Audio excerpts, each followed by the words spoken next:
Tara here, and look, I'm about to share with you a little bit of my sonic history. Tomorrow is Mother's Day in Australia, and it is the first Mother's Day that I'm experiencing without my mother. The wonderful Doris Brabazon died on January 31, 2025. And, you know, a woman of that age, and she was very much deeply in her 90s, it's interesting how little she left of a life. You know, it is remarkable. It's incredibly sad. You know, I suppose younger crew have the selfies and all the social media legacy. Well, our older crew rarely do, and there are photographs and so forth, but not the audio-visual legacy that we have of so many other people. There is one interview that I did with Doris, and it was for a purpose, of course, they all were. I was doing a course, a graduate diploma in Gastronomic Tourism, and they asked as one of the assignments to put together a history of a recipe. Very interesting idea, actually, and I did a recipe, and I used the oral historiography that Doris and Kevin gave me. So you're about to hear that interview that I did at the time for the assignment, but it's lovely to remember her and remember that voice and remember the astonishingly powerful, strong, centered, kind and decent person that she was. So I'm just sharing with you a little bit of a special interview that I think I conducted in 2014. Hello, I'm Tara Brabazon, and this is a really unusual podcast today. Unusual for me, unusual for my family. Yes, my family. Let me explain. At the moment, I'm completing another master's degree. Yes, I'm sorry about that. Yes, I'm completing another master's degree from Southern Cross University in Australia, and it's the Masters of Gastronomic Tourism. Very unusual topic, but I'm enjoying it very much. And in a subject that I'm doing this semester, they ask for a recipe memoir as one of the assignments. So basically, a recipe that has meaning for you, and you carry it through your personal history, your family history, and also through, one would assume, to popular culture and popular memory.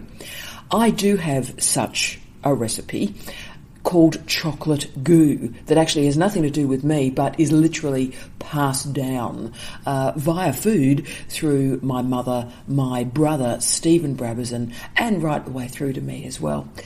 But I needed some information about this. I had the original recipe that was hand-scrawled by my brother, his 8-year-old self, and I knew a little bit of the story of this recipe, but I needed some more information. So I decided to interview my parents, Doris and Kevin Brabazon. Kevin was born in 1928. Doris was born in 1930, and they were married in 1950. They are amazing, funny, wonderful, resilient, extraordinary people. And every single day I actually can't believe my luck that I happen to have been born from these two great people. The only challenge is, though, that they really don't like being interviewed, and particularly they don't like being interviewed when they're separated, or should I say that Doris really would probably be fine being interviewed on her own, but Kevin likes to tell her what she thinks. And that's hard even when I'm in the house interviewing them. They're very difficult to separate.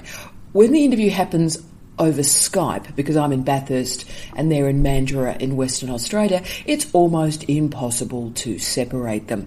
So the interview that you are about to hear was triggered initially by me needing to find out some information about this recipe for an assignment.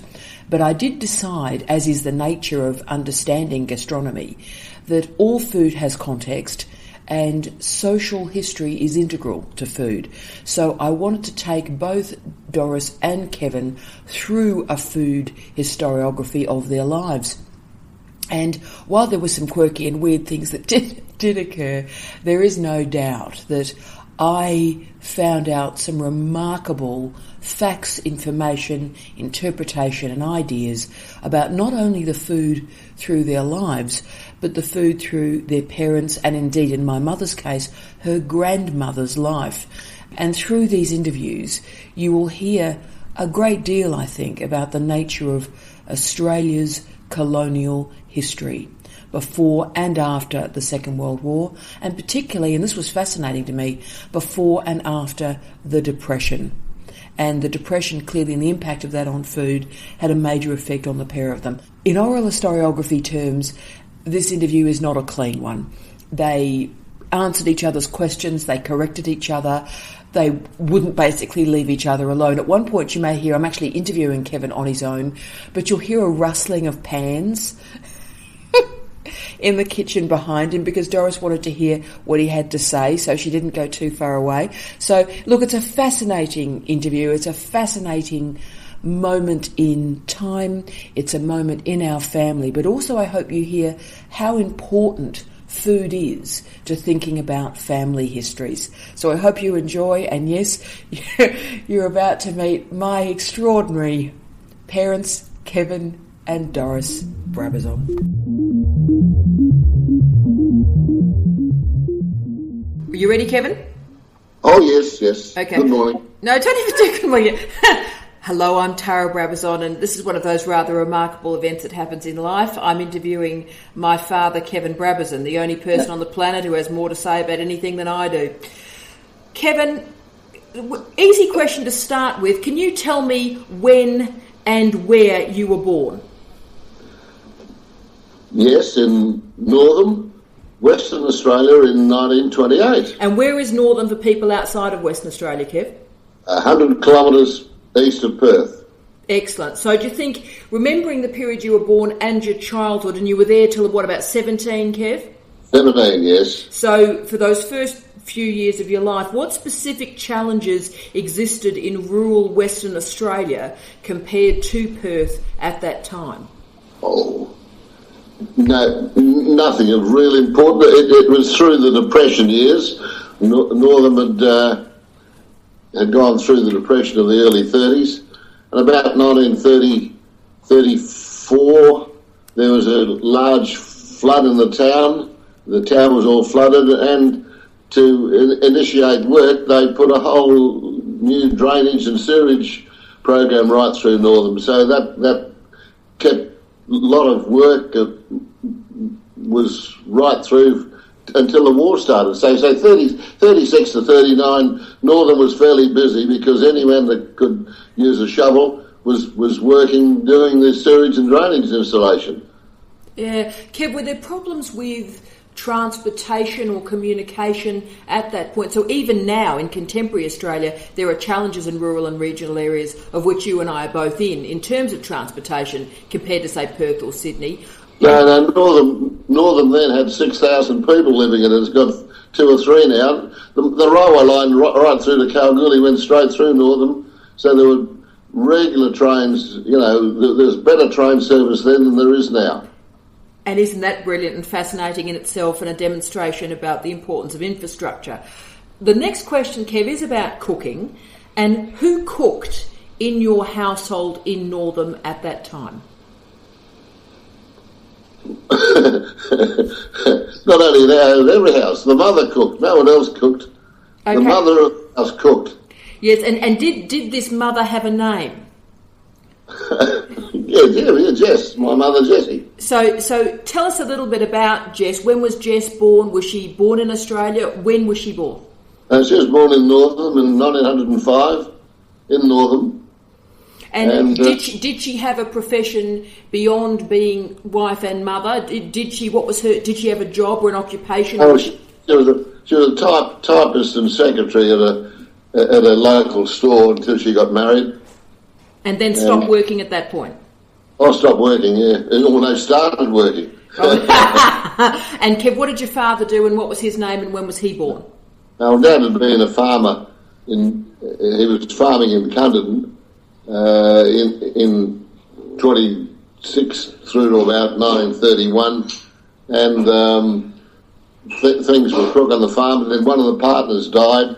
There were three partners, and one partner died, and his sister in New Zealand said she wanted the farm sold, so it was sold up. He went back to Northern, and he worked for the council in Northern. Fantastic. Jess did the bulk of the cooking, though, Kev? I did all the cooking. Dad couldn't cook a slice of toast. Right, and 3 sons, none of which helped? None of which... Helped the cooking? Oh, you chopped a bit of wood, maybe. Right. Wood stove, all wood stove, no gas or electricity stoves. And when did gas or electricity in stoves come in? I don't know. I suppose it'd be in Northern now, but I don't think there's any circuit of gas. It's probably only bottle gas. No, the first thing every morning was to not chop the wood, was to light the fire. And she'd cook some porridge on that stove as soon as it was hot, and then it stayed running all day for all her cooking and baking. That's amazing. Of course, that was leading to my next question. From your memory, Kev, what were the most frequent meals from your childhood that you remember? They may be your favourites, but what was the most frequent meal you remember that Jess cooked for you? Oh, no. Wouldn't know. I know we had a roast every day. You had a roast, and what was it? Roast of what? Roast and three veggies be every day. It'd be mainly a leg of mutton, wouldn't be lamb, leg of mutton, or shoulders, or, rabbit. We used to eat rabbit at least once a week. Right, so she would be cooking a bit of meat every day. Oh, yeah, there'd be a hot meal at midday every day. We never had an evening meal hot. It was the midday meal was hot. Interesting. And so you said meat and three veg, Kev. What were the veg? Well, I don't know, same as now. Carrots and turnips and pumpkin. And what were the sweets? Can you remember what were the sweets? Or were there sweets? I can't remember. Probably, I'm sure plenty of custard. Custard on everything. Now, you've already raised... We wouldn't have ice cream. We wouldn't have had ice cream on sweets. No, because you wouldn't have had a fridge, would you? No, it had an ice box. Which probably wouldn't have been enough to keep the ice cream cold. So it is interesting, you had meat and vegetables, and clearly you said porridge for breakfast as well, and a smaller evening meal of what, leftovers and so forth, Kev? Can't remember. No, cannot remember. That's a long time ago. It is. You've already talked about Arthur being on a farm and then the farm being sold, and you were then in Northam in, what was a small town, but, enough people to make it last. Where did your groceries come from at that point, Kev? Well, it came from a firm called Chidlow Brothers. Actually, Mum and Dad had both worked at Chidlow's. Dad, at one stage, was doing the distribution, like the truck distribution, and Mum was in the office. But no, strangely, a bloke called Reynolds used to come around once a week. He used to ride a bike all around Northam. He'd arrive at our place about 8:30 or 9 o'clock. He'd come into the kitchen and have a cup of tea, and he'd get his order pad out, and he'd write out the whole order for what Mum wanted, and he'd go on to the next person's place and have another bloody cup of tea. And he'd get back to the store with probably 30 or 40 orders, like a full page in a Bushells book, and they'd all be delivered the next day. That's amazing. So where do you think, and what was the name of the grocer again, Kev? Chidlow's? Chidlow. And Chidlow Brothers. Where would they have got their groceries from, Kev? Oh, no, just from wholesalers in Perth. It's From not that long ago. They didn't go up on camel train. No, I wasn't bloody saying that. What I was saying, Kev, is I was interested in whether or not they got their groceries from the rural and regional areas around Northam. So if they were looking for oranges, would they have sourced oranges from farms around Northam? Oh, well, I don't know. I would have thought that the metropolitan markets were in full flight. I reckon they'd have just done, it's not that, It's not that far. No, it's interesting in that people often talk about, in the old days, that people used to source local produce, and you're actually talking right back to the 30s, and that wasn't necessarily the case. Look, I don't know where they got it from, but I know that the train service to Northern was great. All the wholesalers, the tin fruits and all that sort of stuff would have simply come up on the trading card, just like nowadays. Yeah. The question now is asking you, and how old are you again, Kevin? How old am I now? I was 86 last time I checked. Yeah, so at 86, how has food and how has cooking changed through your life? That's a hard question. Yeah, it is. Much. So, I don't think it hasn't changed much at all. So are the things you are eating now what you were eating when you were 10? Oh, yeah. Much the same. Definitely. Mum still does a roast. Mum still does, does the roasts or a steak or fish. It doesn't seem to have changed much from my point of view. We don't eat out. I suppose more people go out eating now than they did. And when they have barbecues, we don't. I'll leave you with Doris now, Tash. No, just let it go. So that's interesting because you guys don't eat out, and I suppose neither do we, but you don't eat out, so the takeaway element isn't there. Oh, God, I wouldn't have had a Kentucky Fried or pizza. We never ever buy that sort of stuff. But Kev, what about, say, the impact of the 1950s migrants, so the Italians and Greeks in particular? So do you think the pasta has increased, the rice has increased compared to when you were a kid? Oh, about the same. Oh, sorry, Kaz. Sorry. We'll get to you in a second. No, it's probably improved. My mother used to serve spaghetti, but it came right out of a tin. It was spaghetti out of a tin, and now my second mummy, she does pasta a lot better. What do you think are the differences, though, Kev? You've already raised it slightly, but the differences between how your mother Jess cooked and how your wife Doris cooks. Are there differences? Oh.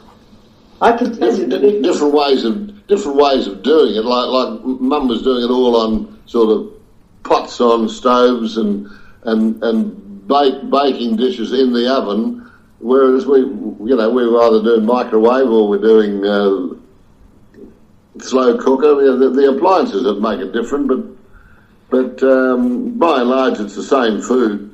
It's although I suppose there'd be maybe it's only us. We very seldom eat chops.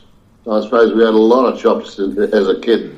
That's the difference. We ate more mutton when I was a kid. I wouldn't have had a lamb chop. I wouldn't eat mutton because I'm a snob now, and we never buy lamb chops, do we? No. Oh, lay down. Oh, sorry. No, it's sorry. But I suppose there's more tinned and frozen packed vegetables now too.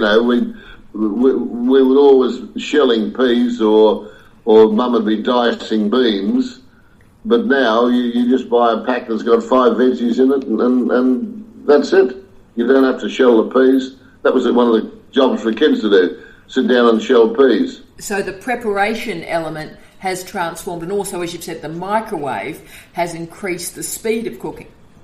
Oh yeah, certainly has. You've also hinted there too, Kev, that the amount of meat in your diet either may have reduced or certainly changed. Well, it changed. It wouldn't have reduced. I'm probably eating more meat now than I did during the Depression, if you discounted rabbits. Oh, that's a hell of an image. More or less fish, Kev? Probably more fish now, although we used to have fish every Friday in Northern. Oh, because you're good Catholic like you are, not? A strict Methodist, but yeah. she always had fish on Fridays. One would say she's hedging her bets. More or less chicken, Kev? Well, probably more now, although we used to have our own chickens. We used to chop the head off one and we had them in the backyard. But probably not that frequently, or else you would have run out of chickens, wouldn't you? Had a chicken. I don't think we had it very often. Yeah. Now, last question, Kev. As you know, I'm doing a bit of work at the moment on the famous chocolate goo recipe. Now, I'm going to be talking to Doris in a second separately about this, but I'll try and help. You will not. You two are impossible. You know that you're impossible to interview. I've been doing it for too long, you buggers. What are your memories of how that recipe came into our lives? And try and avoid what Doris has said to you, and just try and remember independently, please. Oh, I can't remember it as such. I've been talking to Steve. I can remember once that Mum did have this piece of paper in Stephen's handwriting, and we worked it out. It would have been 1963, so he was probably 9. So 1963, a recipe was written. Tell me about where the recipe came from. Well, Steve was telling me it was some people called Mrs. Smart, and she was a neighbour in the Okine, and Steve had been round there. She was teaching him to swim, and she must have served him up some chocolate goo, and he reckoned it was pretty good, and he wrote out the recipe in his writing off her master copy. And I don't know where it is now, the original, but the photo. Luckily, I did photocopy it some years ago on the computer. Yes, I got you to scan it for another reason that we may talk about at another juncture. But so, Yeah. Kev, do you remember? I mean, obviously, I think Doris literally in the last 2 days cooked it up and served it to you. What's it like? Just like chocolate goo.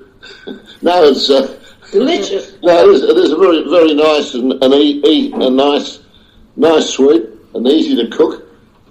Well, I think, because I didn't do any cooking, but no, it's so really it's a 50-year-old recipe, and I know that the original copy that Steve did is folded inside a cooking book, which I tried to find, and I can't find the cooking book, so I must have had a garage sale.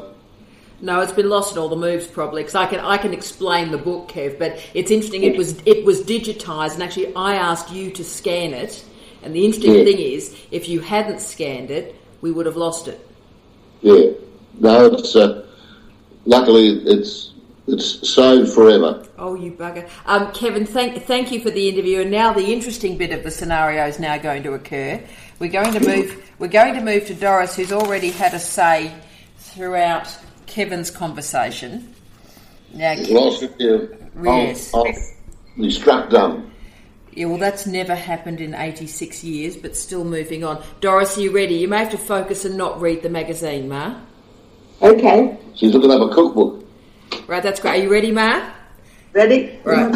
Okay, here we go. So, Doris, can you tell me when and where you were born? I was born in Subiaco. And when? Correction. Mount Lawley. Oh, no. So, This is going... Let's start that party again. Hello, Doris. hello, Darcy. Right. Can you tell me when and where you were born? I was born in Subiaco on Oh, the jeez. Mount bloody Lawley. Subiaco. Oh, no, I'll go and get the birth certificate. Okay. Well, Mount okay, well Lawley. let's start the party again. And Kevin, don't interrupt. Hello, Doris. Hello. The name's Carol. Tara. Oh, I'm your second. Carol. Can you tell me when and where you were born? Mount Lawley. And when? On the 25th of August, 1930. So how old are you? I am going on 84. 84. And still very vibrant, as listeners can hear. Now, this is a complicated question. This could take a while. Where have you lived through your life? Everywhere. Only lived in Australia, West Australia. Right, and so where in Western Australia? You were born in metropolitan Perth. Where did you Yeah. go from there? Manjimup. Country WA, yes. Yeah. Where then? Lyles Mill. No idea where that is. Bowling, Bowling. Collie. We'll get out of here. Okay. Bye, Kevin. Where else, Ma? Where else in country WA have you lived? Broome. Chilton. Wongan Hills. Wongan Hills.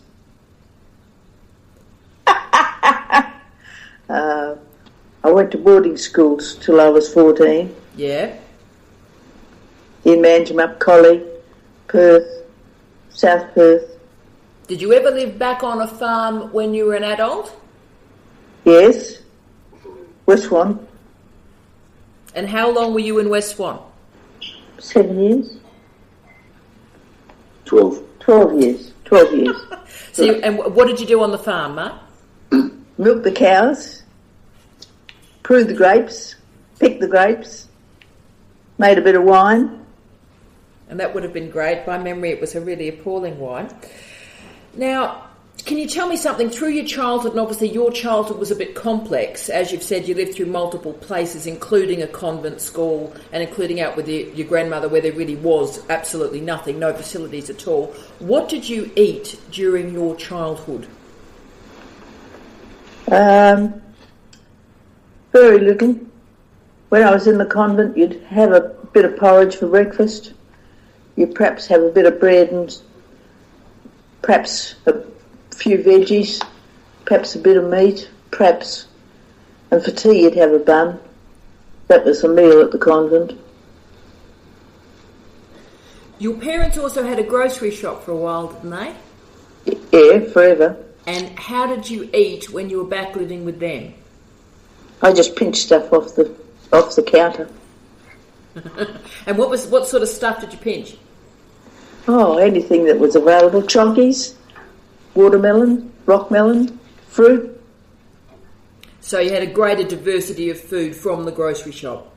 So Open the fridge door. No prepared meals by you? No prepared. She didn't ever prepare meals. So you actually just ate what was there, so the pre-packaged food, really? Yeah, whatever was in the fridge I pinched. Slice of ham. And that's even in the 1930s. Now, Ma, your experience is quite unusual because you've lived in the city of Perth, you worked in a grocery shop with your parents in Perth, but you've also lived in these incredibly isolated country areas, particularly with your grandmother.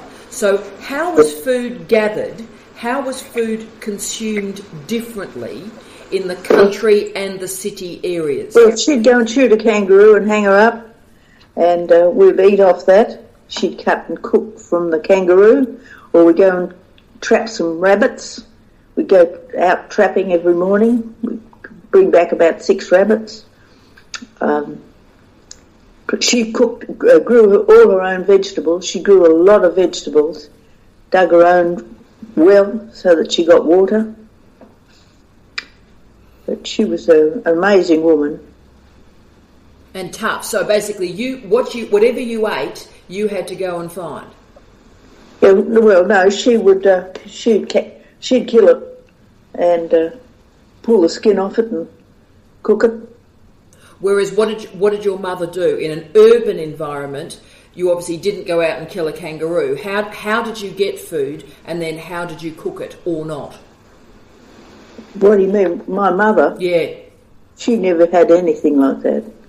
She used to have a little, when I was about 3, she used to put an order into Collie, and they'd send out meat and vegetables in the train, and she'd cook that. That's what they lived on.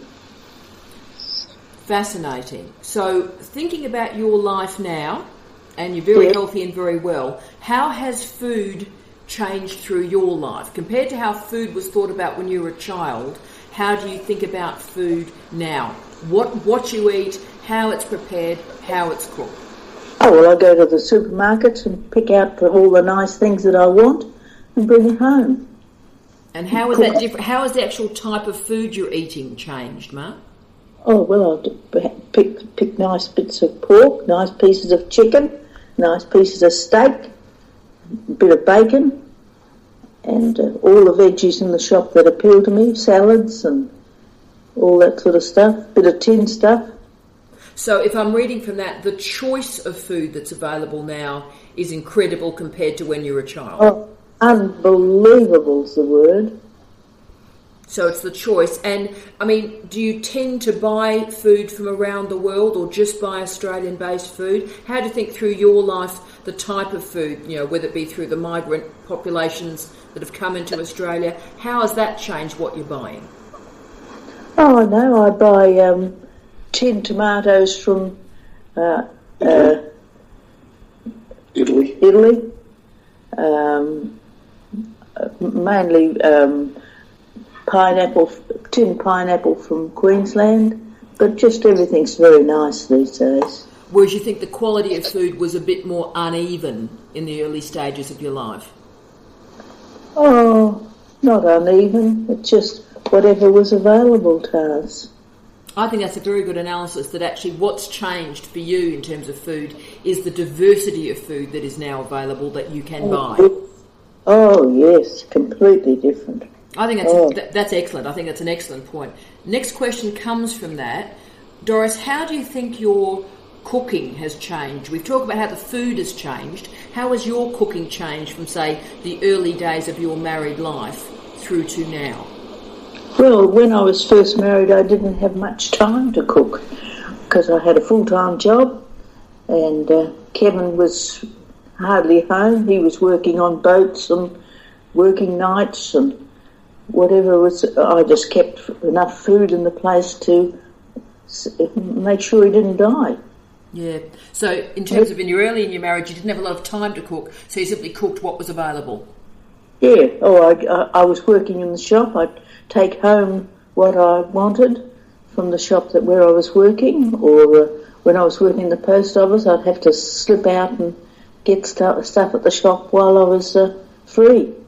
And so how has that changed now? How has your cooking changed right now in the 2010s? Well, I go shopping once a week and buy all the things. I have a list of all the things I want to last me the week. And 2 freezers? 2 freezers, yes. And so what's in your freezer? Oh, hopefully not a dead body. If you're going to say a dead body at this point, we stop the interview. No, I don't keep dead bodies. No. I get rid of those. You get rid of those, yeah, I thought so. So what's in your freezer? Oh, well, there's fish, all sorts of meat, roasts, all sorts of meat, mince. Chicken? Chicken, plenty of chicken. I only buy the chicken breasts. I don't buy the chicken with bones. Mm. And, So what's interesting, let me put a problem to you. So you've got a lot of stuff in your freezer. Why wouldn't you go to the shops, buy stuff at the shop and cook it immediately? What are you using your freezer for? So I've got stuff there if I want it. It's sort of standby. It's no different to what they have in the shops. Very nice. So you've always got choice of food that's available to prepare. Yeah. I didn't even know what was in there. We've got tons of food. You wouldn't. Right, well, this is going well. As you know, Doris, I'm doing some work at the moment on the famous chocolate goo recipe. So Can you tell me a little bit about where it came from, your memory of it, and what it is? Start me somewhere on chocolate goo, Doris. Oh, well, Stevie came home and told me that he got a recipe for this beautiful stuff that this lady had dished up, and he loved it, and I just made it. So your son was out at a neighbour's place. Was this person a neighbour? Yeah, he was about 6 or 7. 9. Do you think he was 9, do you? Yeah. Right. Well, Yoko. Yeah, I know he was in the Beatles. Yeah, I know. He just was so, and I was so delighted to think that he'd found something that he really liked, because he wouldn't eat. I was struggling to make him eat. He was a terrible child. I'd have to sort of prepare things that suited him. And because why I think it's unusual, we might talk about. I mean, what is the goo? What is the goo? What is it? Well, it's 3/4 of a cup of SR flour and a cup of coconut and 2 dessert spoons of cocoa and a small cup of sugar. You just put all that in a dish, mix it all up, then you go and get a 1/4 pound of butter and have it so that it's nice and runny. You put it in and throw in an egg that's been mashed up, and it comes out absolutely beautiful. Put it in a dish, put it in the microwave or in the oven for about, how long do I put it in for? 20 minutes. And it comes out beautiful. That's the end of story. Yeah, what I found unusual about it as a recipe, and obviously you've made it more than I have, but I find it unusual because it doesn't rise like a chocolate cake does. It's almost a combination of chocolate cake and chocolate fudge. It's more of a fudge. Yeah, or a biscuit, Yeah, depending on how long you cook it for. If you cook it for a longer period of time, it becomes like a biscuit. A lesser period of time, it is literally a goo, a fudge. Yes, it is. That's right. So very, very interesting and very straightforward to make, Mara. Is it quite straightforward? Oh, yes. I made one yesterday and one the day before. The day before I made one and Stephen came over and ate it. A lot. So it's a very successful recipe that stayed with us through how many years? 40 years, 50 years? Well, if Stevie was 9, that makes him about... 51 years. Yeah, 51 years, yeah. 51 years ago. So the question is now too, Doris, how often do you look at recipes and recipe books now? Do you have many contemporary cookbooks though, like the Jamie Olivers and the Nigella Lawsons and stuff? Oh, no. I just have the old-fashioned ones that I've always had, like that one. Yes, that looks fantastic. Is that just down a bit, so that's a Woman's Weekly one, is it, Mark? No, it's just crepes and pancakes, you just make all sorts of things and put in the crepes. But I remember those when I was a kid. I remember that book, and I'm 45. So you haven't necessarily bought recipe books from like the last 5 years. No. Doris, can I interrupt for a sec? Yes.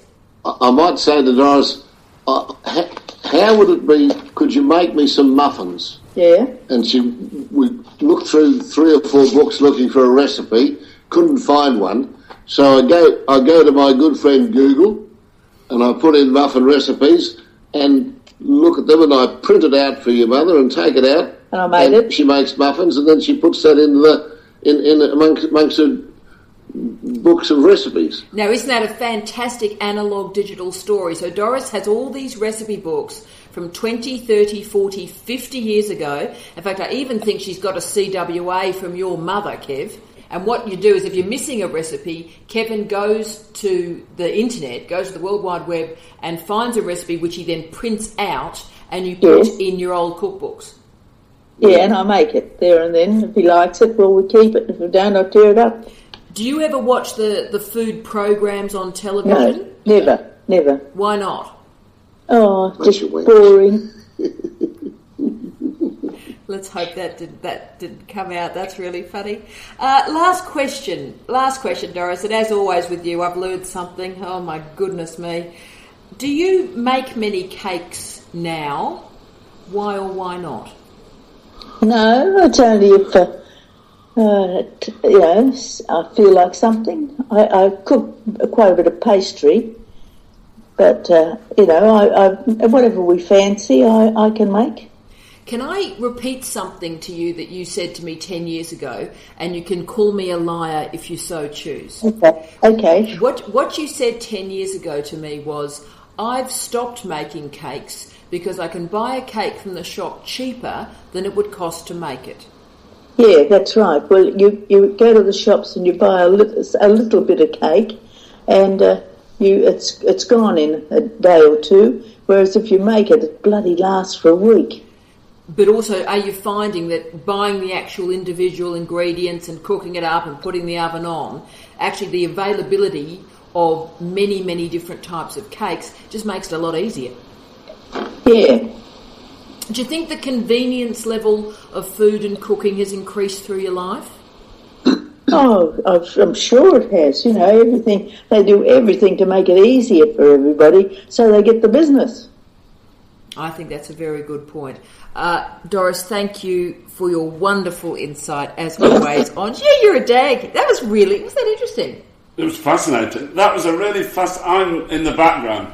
I think it was a fascinating history of the lives that you've led. If you come over here, or when you come over here, if there's anything you fancy, I can whip it up for you. But Kevy, you see, I know you grumble bum about this food course that I'm doing, but the thing is, you learn a lot about people's lives through unbelievable. food. Yeah. There's one thing that Mum didn't elaborate on. Her grandmother out at Bowling used to shoot kangaroos and rabbits and grow her own veggies. Yeah. But she used to also take veggies in and barter. Used to take them into Collie. Into the supermarket. Into the school markets and sell the veggies that she made and use that money to buy whatever else she wanted to buy. She'd like a bit of beef for a change. So she sells the vegetables to them in exchange, and with the money she buys beef. See, that's amazing because, Kev, that's what I was trying to get to with the rural-urban thing, you see, that Doris still had a little bit of that history and heritage of being way out in a rural area. Yeah, just in a completely different economy. Whereas Kev, there was a grocer who came round and took the list. Doris, with her grandmother, she was out shooting roos. There was a butcher and freezing works over the road from us in Northam, and the kids used to bring in rabbits they'd have a rabbit round, and they used to bring 20 or 30 rabbits in. They used to get sixpence a pair, threepence each. That is amazing. For the rabbits. So, there was always rabbits everywhere. Rabbits everywhere in the butcher shop, and the kids had, threepence for a rabbit. Not the joke, but the story was, during the Depression, the farmers were on such lean times that their staple diet was boiled wheat and rabbit. Oof. Oof. Now, truly, they had their own wheat, boiled wheat and rabbit was a meal for a battling farmer in the Depression. That is unbelievable, absolutely unbelievable. But no, that was brilliant, wasn't it? That was really fascinating. I was expecting more change. I was expecting you to say in the 30s these were the primary things we ate, and through the 60s and the 70s and the 80s these were the changes. It was the continuities that surprised me.